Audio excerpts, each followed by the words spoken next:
अस्सलाम वालेकुम, मेरा नाम अज़वर है। पाइथन के सिलसिले का 19th लेसन फॉर दोस्त who are new to this channel. Python का ये कोर्स और एक और कोर्स है एक्सेल का मेरे चैनल पे। ये दोनों कोर्सेज बिल्कुल फ्री ऑफ कॉस्ट हैं। At the end of the day वो लोग जो इस कोर्स को कंप्लीट करेंगे उनको एक सर्टिफिकेट भी दिया जाएगा। Everything is totally free. और पहले 2 बैचेस को फ्रीलांस काम दिलवाने की कोशिश मैं ख़ुद करूँगा, बच्चों के प्रोफाइल वगैरह बनवाना, और मेरा जो भी एक्सपीरियंस है उसकी मदद से उनको मुख्तलिफ फ्रीलांसिंग वेबसाइट पे काम दिलवाने की कोशिश मैं ख़ुद करूँगा।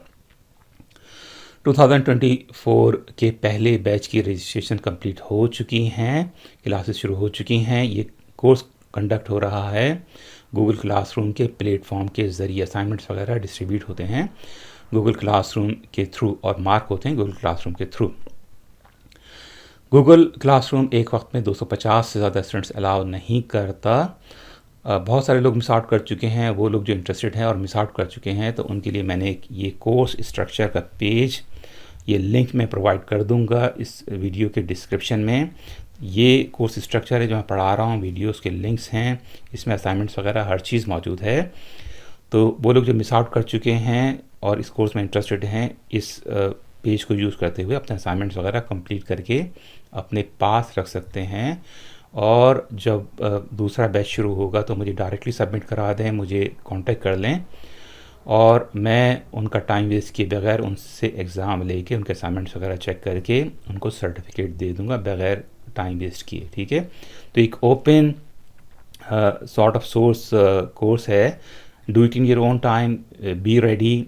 असाइनमेंट्स तैयार करके अपने पास रखें। जब वक्त आएगा तो मैं आपसे कहूँगा असाइनमेंट सबमिट करा दें मुझे, और मैं आपसे टेस्ट लेके आपको सर्टिफिकेट दे दूँगा। मिनिमाइज़ कर लेते हैं। आज का लेसन है एक चैलेंज के बारे में, और चैलेंज है create a Python script that randomly generates N algebraic expression such as 2x plus 6. The expression should be factorizable, for example 2 within bracket x plus 3.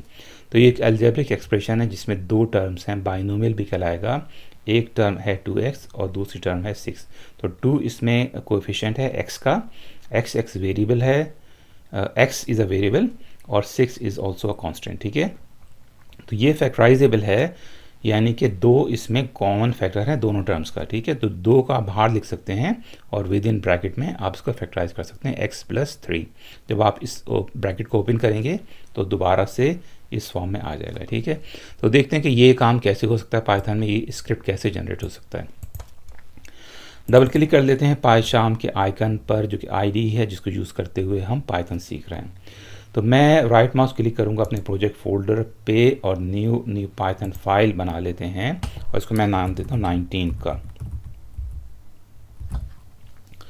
19th.py के नाम से एक फ़ाइल क्रिएट हो गई है। और सबसे पहले मैं करूँगा इंपोर्ट एक मॉड्यूल, और इंपोर्ट इस तरह से करते हैं, इंपोर्ट मॉड्यूल कर देंगे। इस मॉड्यूल का नाम है रैंडम।